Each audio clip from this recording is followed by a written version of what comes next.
Meron din mga nagsabi sa akin na mga taga-Netherlands, itago natin siya sa pangalang, gusto mo ba magpakilala?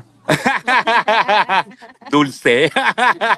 Sabi ni Dulce, dito sa Netherlands, meron silang rule na kapag 80 anyos na, hindi na pinakukulong.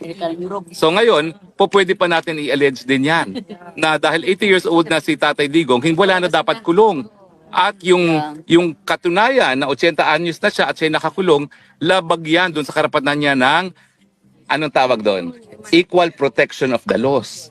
Kasi bakit ang ibang mga Dutch o yung ibang mga mamamayan na naririto sa teritoryo ng Netherlands, hindi na po pwedeng ikulong pag 80 anyos, pero si Tatay Digong nakakulong pa rin.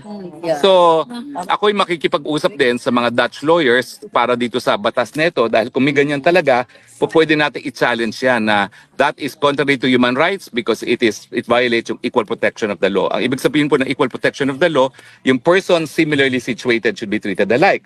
Bakit ang Dutch na 80 anyos hindi na po pwede makulong? Bakit si Tatay Digong nakakulong pa rin? So yan ay additional na karagdagan natin, no? Kaya nga po importante na makita ko si Tatay Digong. Well, anyway.